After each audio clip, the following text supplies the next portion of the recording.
Welcome back to Beeline. Meet martial arts master Steve Jones. Steve, like I said before, took Kung Fu for 2 days. Didn't last very long.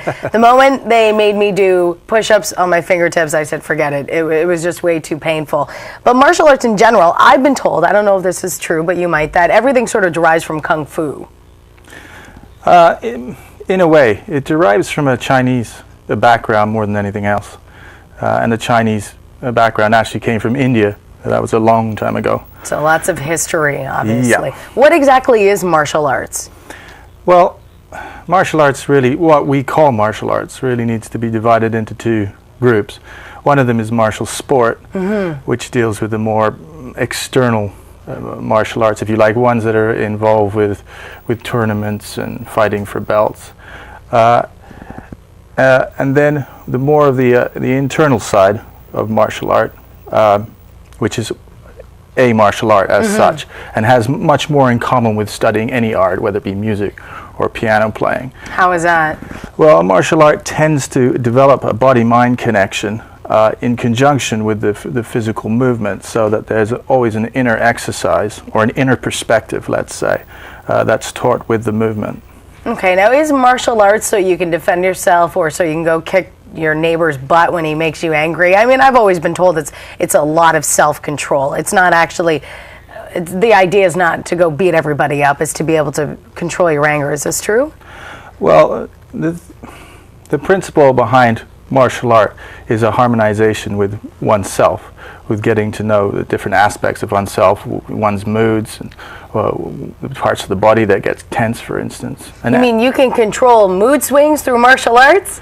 Yeah. Really? Yeah, it's one of the few practices, because it primarily starts through the body, and then the body, changing the physiological responses in the body, changes your emotional state, whereas you can't change an emotional state by thinking your way out of it. It's impossible. There's lots of different things to martial arts, and here's an example of how simple a meditation exercise could work into your morning routine. Take a look at this.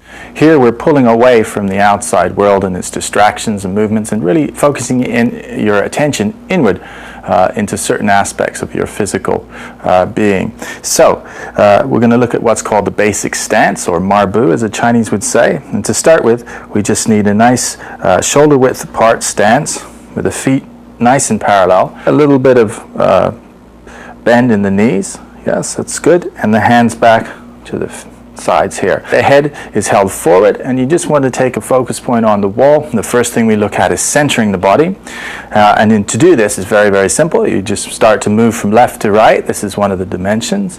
So now let's have a look at the alignment of the body, which is the second area. The pelvic tilt governs the lumbar region, which is the lower region, so we just tilt the pelvis forward. Good. Okay. The angle of the shoulders governs the thoracic region here. This is very good when you're working at a desk, so you just want to have the shoulders back and dropping down. And then finally, this angle of the head, just imagine a thread pulling up here, governs the cervical region of the spine here. Okay, and that aligns the spine nicely. We can start to work on the next area of meditation, which is breathing, and we need to look at an exact process of breath. So we close the mouth and breathe in through the nose and out through the nose. So the breath is coming in through the nose and is being powered by the diaphragm, which is a sheet of muscle on top of the abdomen. So those are three areas of meditation that you can practice in the morning: the centering, the alignment, and the breathing. Now that's something that you can actually do sitting at your desk. You don't need to find a dark room to meditate? No, absolutely not. It's part of the martial arts training, is that you must find ways to bring it into your life, because everybody's life is really their battlefield. You know, most of us don't have to deal with physical attacks every day or going into battle, for instance, but we all face conflict every day, and the types of feelings that we get from it, tension or anxieties, are very, very real, and left unchecked, or if we don't learn how to work with them, can add up into something quite serious later on. So what happens if you're working in a factory and you're on a line? Do you say to your boss, look, I need 2 minutes to go chill out and like grip my fists and while the whole line's watching you? I mean, realistically, some people don't have an office-like environment, so maybe breathing is something that they should focus on? Sure. the thing with the martial art, it should be able to adapt to any situation that you're in. So, for instance, if you were working in a factory and you were, say, on a line, then your feet would have a particular stance. You'd be in a particular posture. Now, you could start to work with your posture within that to align yourself better and still keep working on the line. And then, yes, come to the breathing and find that. And one will find that you can come to that, and then you'll forget about it and you'll go back into your habitual way of working.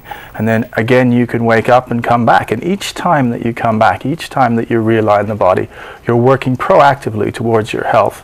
And these little drops can really add up and make a difference. You'd be quite surprised. Well, breathing is something important. It's something that we all do. So let's take a look at a breathing exercise that you could do while you're boiling a pot of tea. One of the problems with practicing any martial art is finding time in a busy day to practice it. So one of the things you can do is take moments in your day where you would be waiting for something. We return to the basic stance which we worked on earlier. Remember, feet nice and parallel, a nice drop there, head up, hands just by the side of the body here, and breathing in, as we spoke of in the meditation, through the nose and down using the diaphragm. Standing in the stance, we let the hands just drop by the side, okay? And then just gently start swinging them. That's it, as loose as possible. This loosens up the shoulders and the neck nicely. And now, when you're ready, you just bring in a push from the legs. And you can see that as I'm pushing, the hands are swinging through. And now we bring in the wrists into it, and this is where it gets its name from, the tiger claw exercise. Just the hands in this position as if you were scratching down a board. That's the tiger claw exercise. Okay, Steve, if I start busting that at the radio station or while I'm on the TV show in a stressful moment, people are going to think I'm batty. Now you're going to make lots of new friends, aren't you? Yeah, exactly. People already think I'm feisty. I don't need to start scratching. Let's talk about single moms. Let's talk about students. Let's talk about people that deal with stress on a regular basis. What are some things that, if you got a baby in one arm, you can't scratch like a tiger? No. Again, each individual situation will require different body mechanics. So what are some other examples of things that they could do? Well, for instance, if you are holding something heavy, there's always a tendency in the body when it gets tense for energy to come up and to hold from the upper part of the body. Utilizing the centering exercise, the basic stance. So you notice that the feet, the legs are bent. So you can actually combat this upper body tension by dropping the shoulders down and coming up underneath the object that you're actually holding with your legs bent. Okay, if you're sitting at home right now and you have some questions about martial arts, we would love to hear from you. 1-866-645-3211. We would definitely love to hear from you. You can also email us as well, beatline@chtv.ca. So The Intelligent Warrior, tell me what is different about your book than anybody else's book out there. It flies really well through the air. Yeah, when you're angry. Yeah. As part of the anger management training, That's it. right? Yeah. No, but what, honestly, Steve, what's different? The difference is that I've gone back, I've studied martial arts for 25 years, and through that time I've found that there's certain principles, there's certain things that are specifically come out of martial art. And those old principles I've taken and put and interpreted into a new setting and really gone quite specifically, and that book will take you right through from the meditative side right through. At the end of the book, we're talking about very specific situations, such as when you're getting money out of a cash point machine, when you feel intimidated at work by somebody leaning over your desk a little bit too much. You know, what happens when you get in an elevator and the door's open and it's full of people, and it's like, ooh, I gotta get in there. Because some people panic in situations like that, right? Everybody's situation is different. We will come back with more of your phone calls and more with Steve Jones, martial arts master, and once again, more of your calls right after this. Keep